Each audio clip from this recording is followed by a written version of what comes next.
Welcome to the Bioeconomic Clinic at drchicks.com. I am Dr. Chicks, your lead diagnostician for today's session. And I am Chicky, your chief analytical guide. We have a genuinely massive dossier to decode We today. really do. So I want you to imagine waking up every single morning, walking out to your driveway, and finding that overnight, some stranger has just siphoned half a tank of gas out of your car. I mean, you'd be furious. You'd call the police, you'd install security cameras. Exactly. You take action.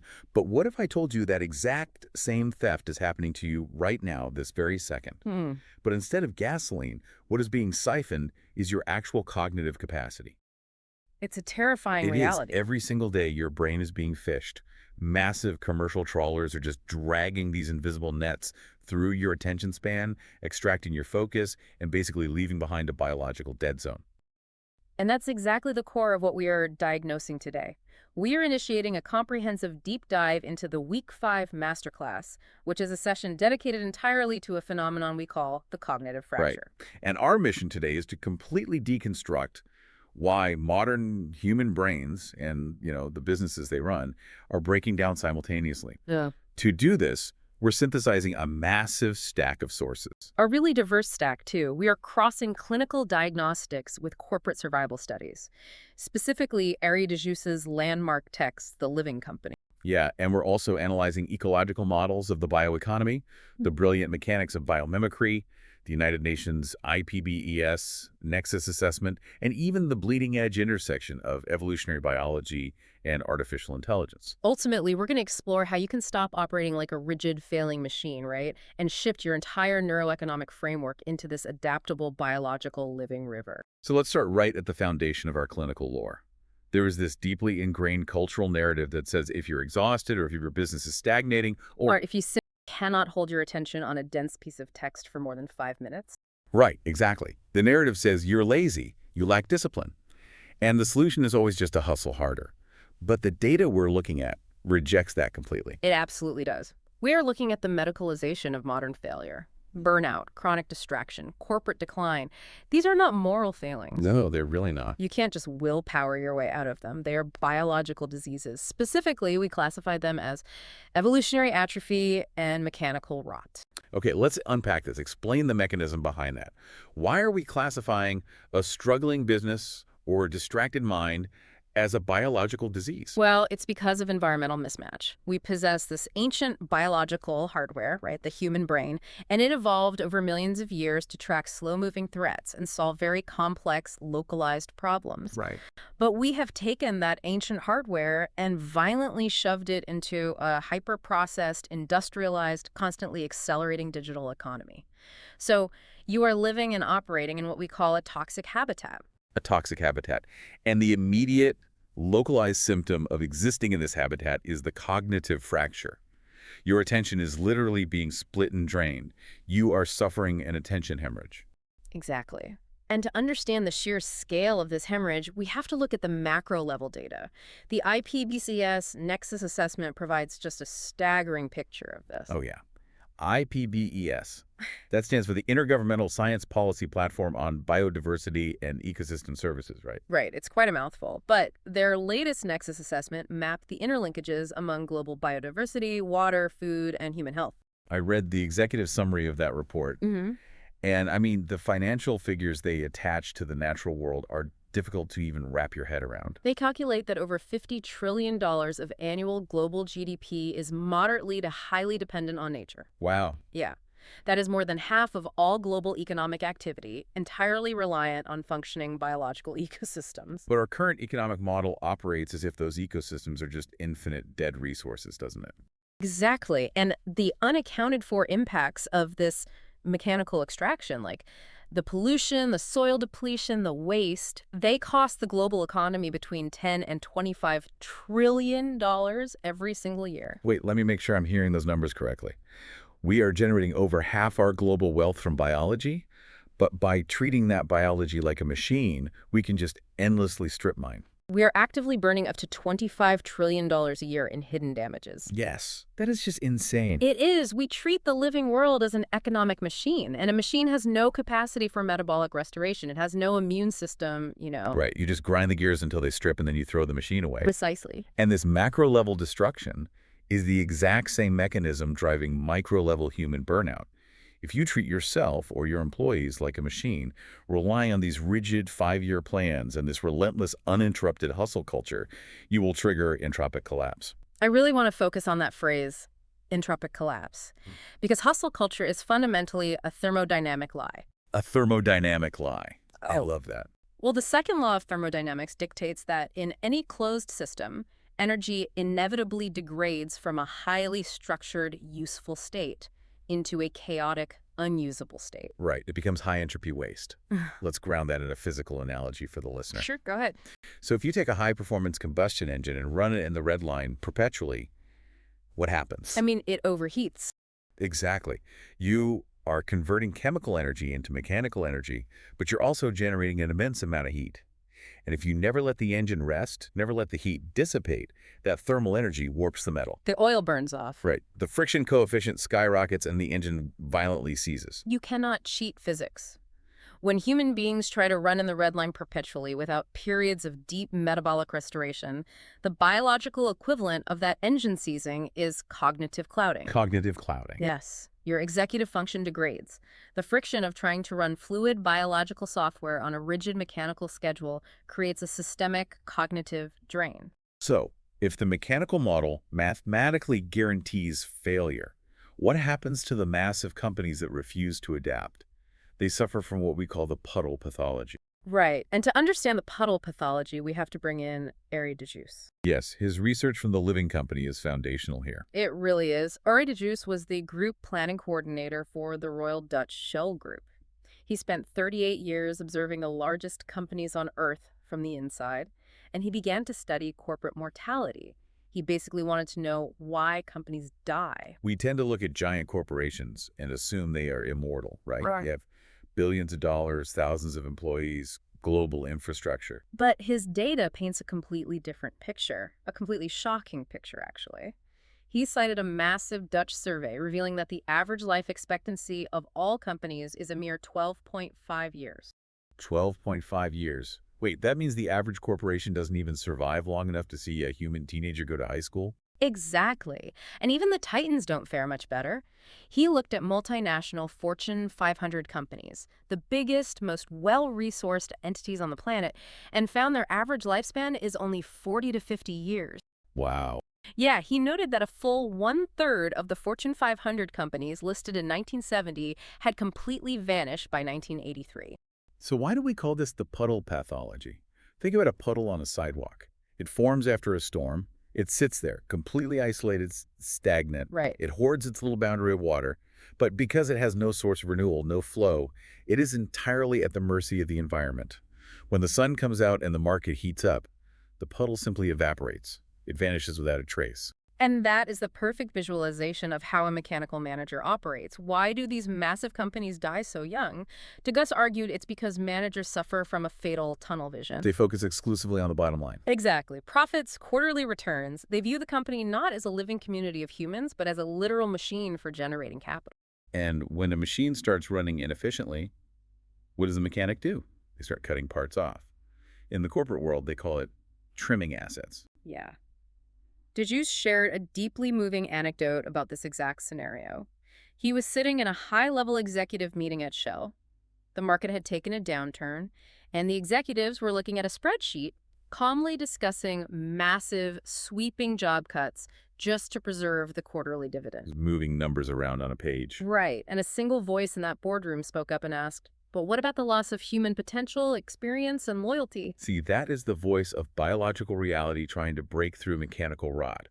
When a company fires 10% of its workforce just to make a spreadsheet look clean, They're literally amputating their own memory. Yeah, they're destroying their immune system and their capacity to learn from past mistakes. Which is wild. Did you just realize that the supposed trade-off between maximizing profits and ensuring corporate longevity is a completely false dichotomy? Capital is no longer the ultimate bottleneck. The true capital of any business is the skills, the capabilities, and the embedded knowledge of its people. So learning is tomorrow's capital. Exactly. If we connect this to the bigger picture, normal businesses operate like puddles hoarding resources until they dry up, but a living company operates like a river. Right. A living river outlasts every single individual drop of water that passes through it. The water changes constantly, but the river itself survives for millennia because it adapts to the terrain, it flows, and it continuously renews itself. Deju's actually studied companies that operated like this, didn't he? He did. Entities like the Sumitomo Group in Japan or Stora in Scandinavia, which survived for centuries. And his team identified 4 specific traits that made them virtually immortal. Let's break those 4 traits down for the listener, because this is the exact diagnostic checklist you need to apply to your own career or business. What's the first trait? First, they were highly sensitive to their environment. Meaning what, exactly? Well, they had their feelers out. They didn't isolate themselves in some ivory tower of corporate bureaucracy. They were deeply embedded in the realities of their market and society, so they were able to sense minute shifts before they became full-blown crises. That makes total sense. And second, they maintained a cohesive identity. Yes. No matter how much the market shifted, every employee understood exactly who they were and what the organization stood for. That shared identity is what binds the individual drops of water into a single, powerful river. Right. Now, the third trait is that they were deeply tolerant, which is really counterintuitive to modern management. Tolerant of what? Mistakes. Tolerant of eccentricities, experiments, and decentralized learning. They didn't try to micromanage every single human action into a rigid top-down protocol. They allowed the edges of the company to test new ideas. I see. And the fourth trait? Fourth, they were conservative in their financing. Which doesn't mean they were cheap, right? Exactly. It just means they didn't over-leverage themselves purely to maximize a short-term quarterly gain. They kept a metabolic reserve of cash. So when a storm hit, they didn't have to amputate their workforce to survive. They had the biological fat to weather the winter. So if hoarding resources like a puddle is fatal, and treating a system like a machine leads to entropic collapse, we have to ask the critical question: why do we keep doing it? To understand the psychology of extraction, we actually have to dive into the mathematics of ecology. We are going to look at fisheries bioeconomics. Yes. This is where we shift from the diagnosis of the disease to the actual mechanics of exhaustion. How does a system deplete itself? We need to examine the Gordon-Schaefer model of open access fisheries. Okay, set the scene for us. Imagine a completely unregulated ocean. Anyone with a boat can go out and catch as many fish as they want. There are 0 quotas, no boundaries. This creates what the ecologist Garrett Hardin famously called the tragedy of the commons. Because if I don't catch the fish today, my competitor will catch it tomorrow. The resource is open access. So my economic incentive is to extract as aggressively as possible, as fast as possible, even if it destroys the entire ecosystem long term. Precisely. Now, let's map the biology against the economics. Bioeconomists define a crucial metric called maximum sustainable yield, or MSY. MSY. Yes. The MSY is the absolute biological red line. It is the peak number of fish you can harvest indefinitely, where the remaining population can still reproduce fast enough to replace what you just took. So, in a perfectly rational world, fishers would stop exactly at the MSY. They would. But humans in an open access system are not ecologically rational. They are economically rational. Fishers look at their total sustainable revenues versus the total costs of operating their boats, like fuel, wages, maintenance. Right. As long as the revenue from catching one more fish is higher than the cost of catching it, more boats will continue to enter the ocean. They will keep fishing until the revenue perfectly equals the cost, meaning the profit margin drops to literal 0. And what is that point called mathematically? That is called the bioeconomic equilibrium, or BE. The absolute tragedy here is that the bioeconomic equilibrium almost always occurs at an effort level that is massively past the maximum sustainable yield. Wow. The economic incentives force the fleet to push way past the biological red line, which inevitably causes the fish population to crash. I want to introduce a third point here that is vital for our diagnostic model. Maximum economic yield, or MEY. How does MEY differ from the other two? This is a brilliant distinction. So MSY is about maximizing the physical amount of fish. But MEY is about maximizing economic efficiency. MEY is the sweet spot where the margin between your total revenues and your total costs is the absolute widest. Okay. But what's fascinating mathematically is that reaching MEY actually requires less fishing effort than hitting MSY. Wait, let me get this straight. Yeah. The point where a business makes the most actual profit, the highest margin, requires less extraction than the biological limit. Yes. But in an open access fishery, because anyone can join, the moment a fishery hits MEY and is wildly profitable, more boats immediately rush in to steal a piece of that profit margin. They can't help themselves. Right. And they drive the effort past MEY, past MSY, all the way down to bioeconomic equilibrium, where everyone is exhausted, nobody is making a profit, and the fish are gone. So what does this all mean for you? If you don't build in rest and metabolic restoration, you are essentially open access fishing your own brain. Let's map this bioeconomic model directly onto human cognition. The modern attention economy, social media algorithms, the 24/7 news cycle, infinite scrolling interfaces, it is an open access fishery. Your attention, your deep focus is the fish. And the technology platforms are fleets of commercial trawlers. Exactly. But why do they fish your brain so aggressively? It comes down to a concept called the discount rate. Right. The discount rate is essentially the price to time. A high discount rate means society, or an individual, places a significantly higher value on immediate short-term consumption than on future stability. All right, if I have a high discount rate, I want my dopamine hit right now. I want my quarterly profit right now. I do not care if my cognitive fishery is completely barren 10 years from now. And a high discount rate accelerates the trawlers, causing what bioeconomists call the fishing out effect. The fishing out effect. Because our digital environment demands instant replies, instant entertainment, and instant gratification, we are trapped in a system with an artificially sky-high discount rate. We are caught in the velocity trap. We're moving so fast, context switching so rapidly, that our internal biomass, our capacity for deep thought, emotional regulation, and complex problem solving, it just completely crashes. We push our own brains past MSY, past MEY, straight into a crashed bioeconomic equilibrium. If you zoom out, this micro-level exhaustion perfectly mirrors the macroeconomic theories of Nicholas George Gourogan and Herman Daly. George Gourogan was this visionary economist who took the laws of thermodynamics we discussed earlier and applied them to the entire global economy. What did he find? He pointed out that the economic process is inherently a thermodynamic system in disequilibrium. We constantly take low entropy, highly structured matter and energy from the earth, and we just grind it up into high entropy, chaotic waste. And then Herman Daly built on this, right, to advocate for a steady-state economy. Yes. Daly argued that it is physically impossible to demand infinite quantitative growth on a finite planet. You cannot infinitely expand the fishing fleet in a finite ocean. It's just basic physics. Exactly. Daly warned that when we prioritize endless exponential growth, especially in the symbolic financial sector, we stop creating wealth and start creating what he termed ILF. ILF, I-L-L-T-H, is the perfect antithesis to wealth. ILF is the accumulation of negative value. Right. It's the nuclear waste stored in leaking barrels. It's the microplastics in our bloodstream. And critically for our diagnosis today, ILF is the cognitive clouding, the chronic anxiety, and the severe burnout plaguing the modern workforce. If you refuse to intentionally build boundaries, if you don't enforce metabolic restoration, you are operating as an open access fishery. You are allowing external forces to extract your cognitive reserves to generate their wealth, leaving you with nothing but biological ILF. Okay, so the diagnostic imaging is crystal clear. The mechanical model causes entrophic collapse. The puddle pathology dries up our resources. And the high discount rate of the attention economy fishes out our brains. It's a bleak picture. It is. But if treating ourselves like machines is fatal, what is the alternative? How do we build systems that don't generate ILF? We look to the only engineering firm with a 4 billion-year track record of sustainable success.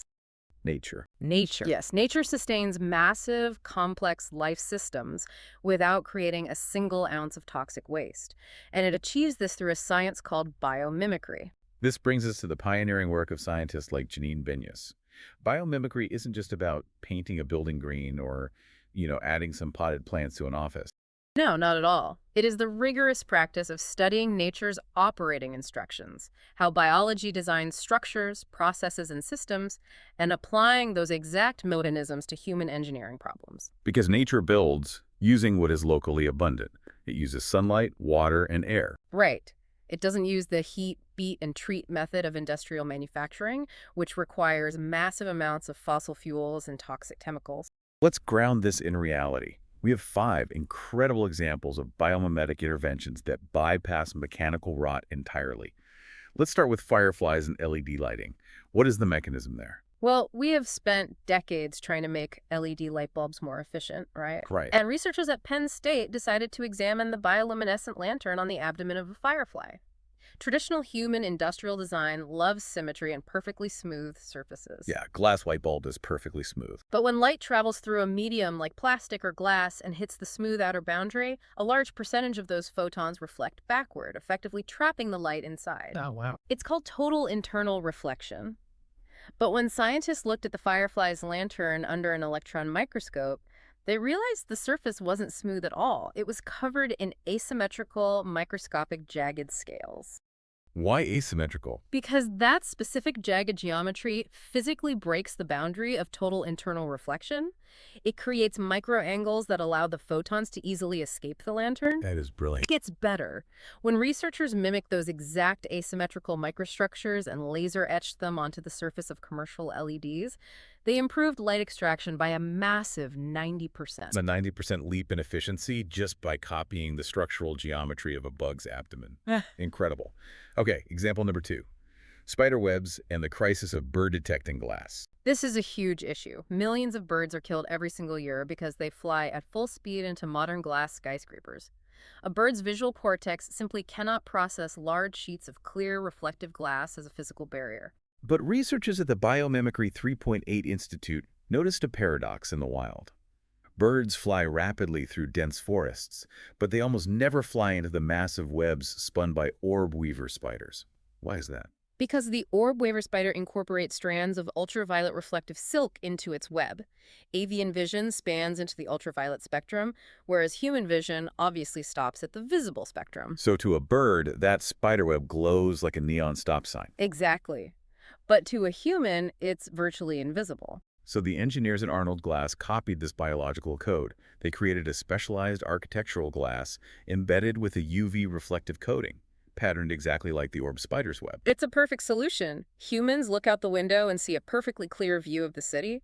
Birds fly toward the building, see a glowing UV web, and adjust their flight path to avoid it. We solved a fatal ecological problem without compromising the aesthetic desires of human architecture. I love that. Example 3 takes us into fluid dynamics, humpback whales and wind turbines. Now, a humpback whale weighs 40 tons, yet is agile enough to hunt small schools of agile fish.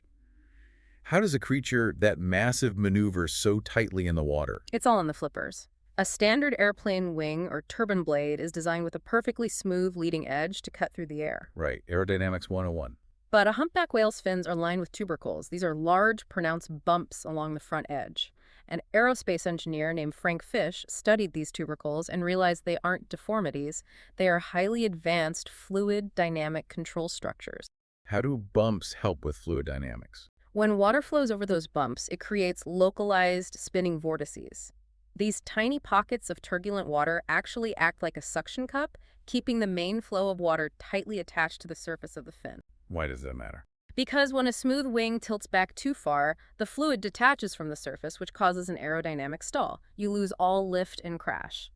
The whale's tubercles prevent stalling, allowing the whale to make incredibly tight, steep turns. And a company called Whale Power actually applied this exact bumpy geometry to the blades of industrial wind turbines, right? It did, and the results completely defy traditional mechanical engineering. There was a number. Adding bumps to the turbine blade generated an 8% increase in lift, a 32% reduction in drag, and allowed the blades to operate at a 40% steeper angle of attack before stalling. That's wild. They capture more energy from slower winds simply by mimicking a whale's skin. Okay, example 4 shifts to chemistry, the common leaf and bionic leaves. A biological leaf is the ultimate localized power plant. Through photosynthesis, it takes sunlight, carbon dioxide, and water, and effortlessly converts them into oxygen and stored chemical energy. And human chemists are developing bionic leaves that replicate this exact molecular mechanism. Yeah, they use an artificial catalyst powered by solar electricity to split water molecules into oxygen and pure hydrogen gas. It creates clean, combustible hydrogen fuel out of literally nothing but sunlight and water. With zero toxic emissions. Yeah. It's the steady-state economy in action. Exactly. And our fifth example addresses one of the most frustrating limitations in manufacturing: underwater adhesive. Oh man, if you've ever tried to apply tape or glue to a wet surface, you know it's a nightmare. The water molecules create a barrier between the adhesive and the surface. Yet marine mussels live in tidal zones, right? They are constantly pounded by violent ocean waves, and they effortlessly attach themselves to wet, slippery rocks. How to do it? Scientists broke down the biochemistry of the mussel's foot and discovered it secretes specialized proteins rich in an amino acid called dopa. DOPA. How does DOPA bypass the water barrier? The chemical structure of dopa aggressively displaces water molecules on a microscopic level. It literally shoves the water out of the way so the protein can form a direct, rigid, cross-linked bond with the inorganic rock or metal. So researchers created a synthetic biomimetic polymer modeled on DOPA. Yes, and this biomimetic glue performs 10 times better than heavy-duty commercial adhesives on polished aluminum, even when applied entirely underwater. That is just incredible. And it requires no heat, no toxic solvents, and no drying time. What's fascinating here is that nature has spent millions of years beta testing these designs. By copying nature's open source code, we bypass the mechanical rot of traditional industrial design entirely. This is the literal embodiment of the living river. Instead of fighting the environment to extract resources, you adapt your geometry to flow with it. But biomimicry solves our hardware and chemistry problems. We still have an organizational problem. Right. How does nature coordinate complex systems without a CEO?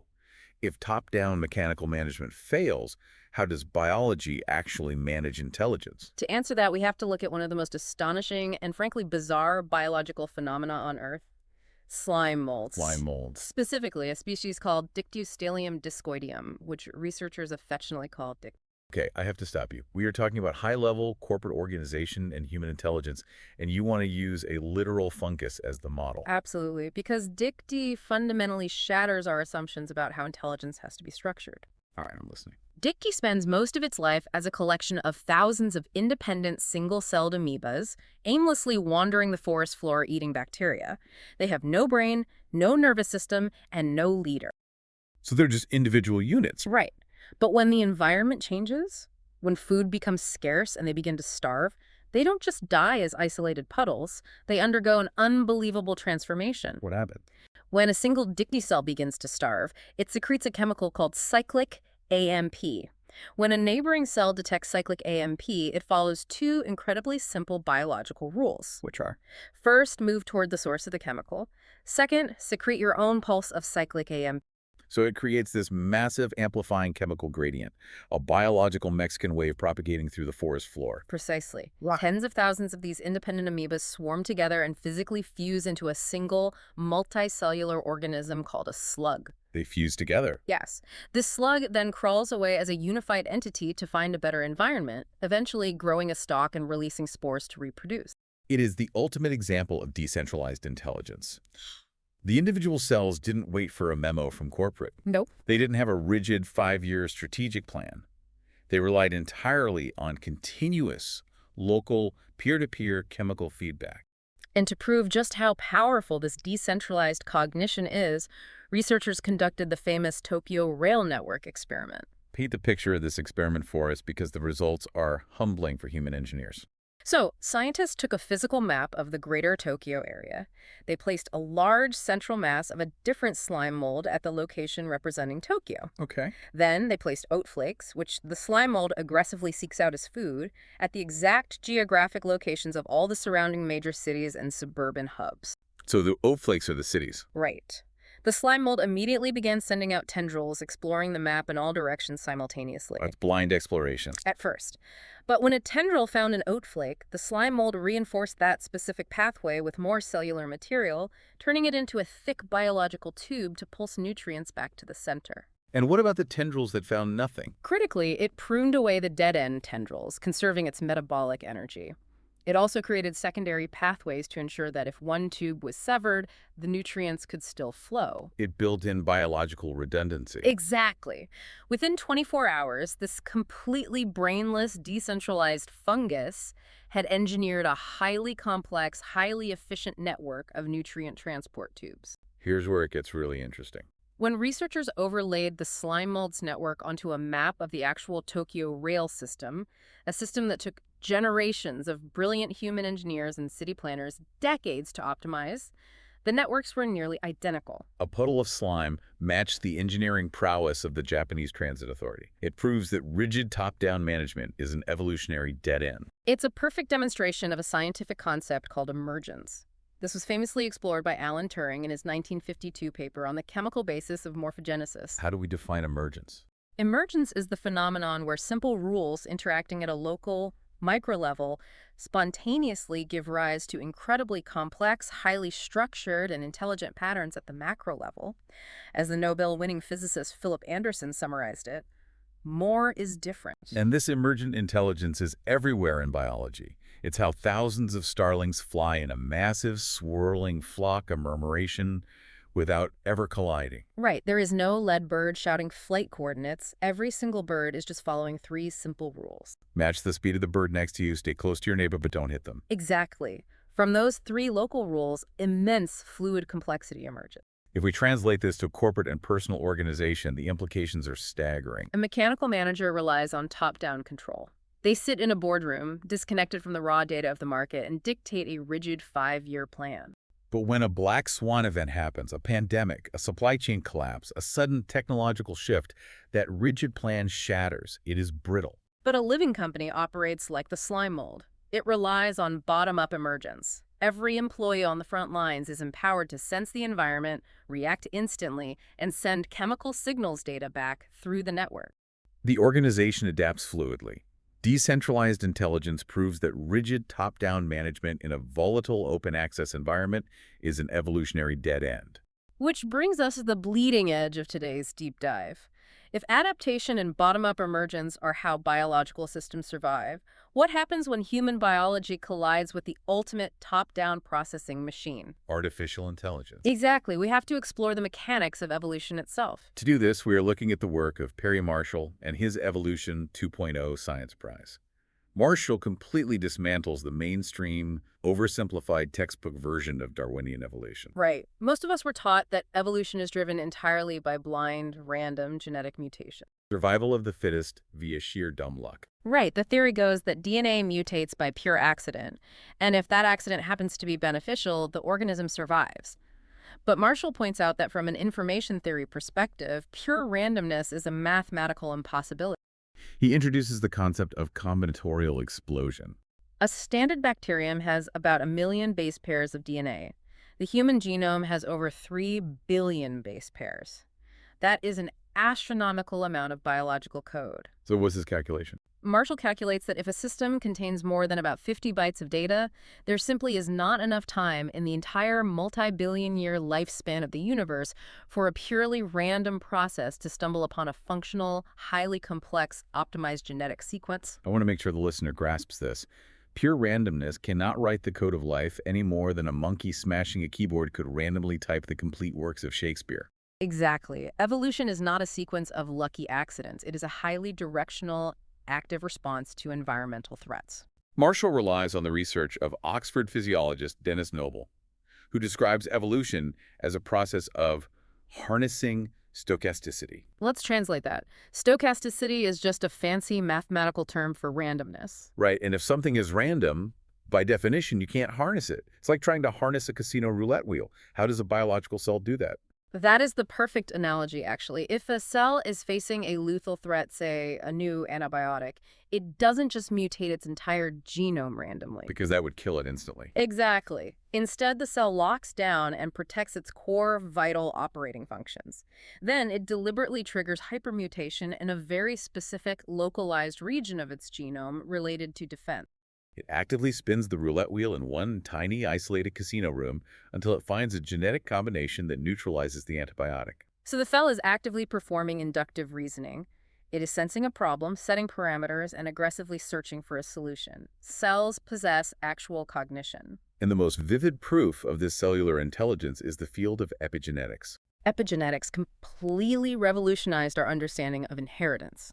We used to believe your DNA was a locked blueprint dealt to you at birth, completely immune to your behavior. But epigenetics proves that your environment, your stress levels, and your behavior actively modify how your genes are expressed. Walk us through the classic clinical example of smoking and epigenetic inheritance. How does lighting a cigarette change your grandchild's biology?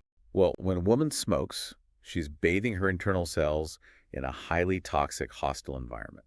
Her biological system senses this chronic toxicity. Right. In a desperate attempt to equip her future offspring to survive this toxic habitat, her body actively reprograms the epigenetic markers, specifically through a process called DNA methylation on her own egg cells. It is intentionally altering the readout of the code. Yes, and because of that active cellular reprogramming, her daughter, and potentially even her granddaughter, can be born with an inherited heightened predisposition to asthma. The body made a calculated transgenerational biological adjustment to a toxic environment. Evolution is driven by the active intelligence of cells. Now, why are we diving into cellular biology and epigenetics during a clinic on modern business and the cognitive fracture? Because we are currently facing the single greatest environmental shift in the history of human cognition, the integration of artificial intelligence. This is where we bring in the analysis of Martin Reeves, the chairman of the BCG Henderson Institute. He lays out the fundamental structural differences between human cognition and AI computation. We have to stop viewing AI as just a faster human brain. It is an entirely different type of processing. AI is astonishingly powerful, but its power is strictly limited to deductive analysis. Deductive analysis is the ability to process massive existing data sets. AI can absorb petabytes of historical market data, find incredibly weak hidden signals in that noise, and optimize known variables with mathematically perfect precision. But as Perry Marshall points out, an AI system, whether it's a large language model or the neural network driving a self-driving car, does not possess true cognition. Why? Because it completely lacks inductive reasoning. Inductive reasoning is the biological superpower. It is the ability to make an educated, intuitive leap when a strict calculation is impossible because the data doesn't exist yet. It is counterfactual imagination. It is the human ability to look at a rigid system and ask, what if we change the fundamental premise of the problem entirely? AI operates brilliantly within the frame you provided. Human inductive reasoning is the ability to break the frame. And this leads us to the ultimate survival strategy for the modern economy, the cognitive hybrid. A baseline human, relying entirely on their organic, biological brain, simply cannot process deductive data fast enough to survive against algorithmic competitors. They'll be outcomputed. But a pure AI system, devoid of human intuition, lacks the imaginative, inductive leap required for true paradigm-shifting innovation. It can only optimize the past. It cannot imagine a completely novel future. Therefore, the apex predator of the bioeconomy is the cognitive hybrid. It's the individual, or the living company, that has successfully merged their biological intuition, their empathy, and their inductive imagination with the staggering processing speed of artificial intelligence. This raises an important question, though. If machines handle all our deductive tasks, what happens to our own neural pathways? This hybridization carries an extreme biological risk. If we succumb to the puddle pathology, if we just take the easy route and outsource all of our thinking to AI, letting the machine draft every complex email, formulate every strategic plan, and solve every friction point, We suffer from catastrophic evolutionary atrophy. Neural networks in the human brain operate on a ruthless use it or lose it biological principle, synaptic pruning. Right. If you stop exercising your capacity for deep, sustained thought, complex problem solving, and imaginative reasoning, your brain physically degrades those neural circuits to save metabolic energy. You surrender your neural sovereignty. You hand over the keys to your own cognition. We must actively, aggressively maintain our human capacity for inductive reasoning. We must deliberately use AI to handle the heavy deductive lifting, the coding, the data sorting, the optimizations, so that our biological brains are freed up to do what they evolved to do. Imagine, empathize, build relationships, and adapt. Exactly. So we have traversed an immense landscape today. We mapped the macroeconomics of the IPBES report, diagnosed the mechanical rot of the puddle pathology, explore the mathematics of bioeconomic equilibrium. We marveled at the emergent intelligence of slime molds and defined the cognitive hybrid. But how do we bring this theoretical framework down to the surgical level? How does the listener actually execute this shift in their daily life? It is time for mindset surgery. It is time to implement metabolic restoration. We have to directly address the neurobiology of distraction, specifically the fragmentation virus that is actively causing your attention hemorrhage. To do this, we have to talk about dopamine. The modern internet, social media algorithms, infinite scroll mechanics, and the constant barrage of notification pings have engineered a chronic, unnaturally high stimulation environment. Your brain is being subjected to a relentless flood of cheap, unearned dopamine. And as we've learned, biology always adapts to its environment. When your neurological system is constantly flooded with massive spikes of dopamine, it treats it as a toxic overload. Right. To protect itself from excitotoxicity, the brain actively downregulates its dopamine receptors. Specifically, it reduces the number of active D2 receptors. This downregulation is the critical mechanism of the cognitive fracture. When your D2 receptors are downregulated, your baseline threshold for experiencing pleasure, motivation, and satisfaction is drastically elevated. Suddenly, sitting down to read a dense 400-page book, or writing a nuanced strategic plan, or even having a slow, deep conversation with your spouse feels physically agonizing. It feels impossible because those slow analog activities do not provide the massive, rapid-fire dopamine spike your depleted receptors now require just to feel a baseline level of normal. This brings us back to our opening premise. Procrastination and chronic distraction are biological diseases stemming from environmental misalignment. You are not lazy. Your D2 receptors are downregulated, and you are operating in a toxic habitat that is fishing out your cognitive reserves. Most people try to fight this disease by just trying harder. They read a motivational quote, grit their teeth, and try to use pure willpower to force themselves to focus. Okay, let's unpack this. Motivation is a highly finite metabolic resource. Amateurs rely on the finite battery of motivation. Right. If you try to power through a toxic, high-friction habitat using willpower alone, physics guarantees you will fail. You have to step into the operating room, reset your dopamine receptors, and engineer a system that doesn't require motivation to function. The top 1% of performers do not rely on willpower. They rely on engineered biological systems. They practice metabolic restoration. They perform mindset surgery on themselves. And the first step of that surgery is quantifying the damage using what we call the dopamine detox calculator. You need to quantify the baseline. The dopamine detox calculator isn't a literal mathematical equation you plug into your brain. It is a clinical audit of your inputs. How does that work? You can't exactly plug a math equation into your neurotransmitters. Not directly, but you can audit the inputs to calculate the required metabolic recovery time. You rigorously track the ratio of your high-stimulation digital inputs. Hours spent scrolling short-form video, checking emails, playing mobile games, against your low-stimulation analog activities. The calculator uses a simple heuristic. For every hour of highly fragmented high-dopamine digital consumption, your brain requires a corresponding block of absolute zero-stimulation analog rest to allow the D2 receptors to naturally upregulate. If your ratio is completely skewed, if you are consuming 8 hours of digital noise and giving yourself 0 hours of analog rest, you can mathematically calculate why your attention span has crashed. Once you run the calculator and realize your habitat is toxic, you have to physically alter the environment. You step into the operating room and deploy cognitive prosthetics. This is the core of the focus protocol. Cognitive prosthetics are external, physical systems that protect your biological hardware. You do not rely on willpower to ignore your phone. You physically place the phone in another room. You install aggressive website blockers at the router level. You use physical, analog, deep work timers. You deliberately architect a localized, healthy ecosystem where the absolute default action is deep, continuous, focused work rather than frantic, fractured context switching. You starve your brain of the cheap digital sugar, enduring the temporary discomfort of withdrawal, forcing your dopamine receptors to upregulate and become sensitive again to the deep, slow, massive rewards of meaningful work. You engineer a system that does not require motivation to function. In doing so, you transition your brain from a chaotic, fragmented puddle into a smooth, powerful, living river. Let's recap the profound diagnostic journey we've taken today. We started by identifying the cognitive drain and the puddle pathology, the fatal mechanical mistake of treating our businesses and our biological minds like rigid machines to be endlessly extracted for short-term profit. We examined the sobering actuarial data from Airy to Jess, proving that treating humans merely as disposable spreadsheet assets leads to rapid corporate death.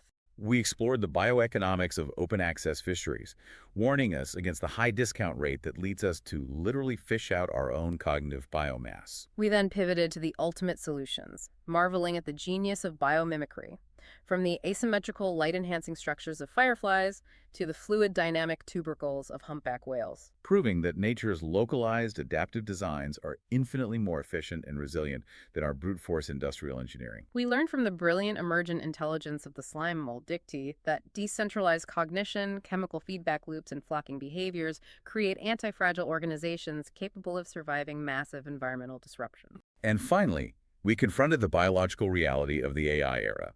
We must actively embrace cognitive hybridization, seamlessly blending the massive deductive power of machines with our unique, biologically evolved inductive reasoning. Without ever surrendering our neural sovereignty to the algorithms. The diagnosis is complete. You must audit your own environment right now. Look at your daily routines, your corporate structure, your smartphone usage, and your dopamine ratios. Are you operating like a stagnant puddle, slowly evaporating under the relentless heat of the attention economy? Or are you meticulously designing your life to be a living river, constantly flowing, adapting to the terrain, and aggressively renewing its metabolic reserves? The choice of which system you adopt is entirely yours, but the unforgiving laws of thermodynamics and biology governing the outcome are not negotiable. And so we leave you with this final, highly provocative thought to explore on your own. We know that biological evolution driven by epigenetic adaptation, cellular cognition, and stochastic mutation traditionally requires thousands of generations to fundamentally rewrite our biological hardware. But our digital bioeconomy, driven by self-improving AI and hyper-targeted algorithmic stimulation, is evolving exponentially on a daily basis. If the environment is mutating millions of times faster than our biology can adapt, Are we rapidly approaching a hard physical limit on human neuroplasticity? in the very near future, will surviving the cognitive fracture require us not just to change our habits and use external prosthetics, but to fundamentally, surgically alter our own biological hardware to keep pace with the machines. Something to seriously think about. Until the next operation, stay focused.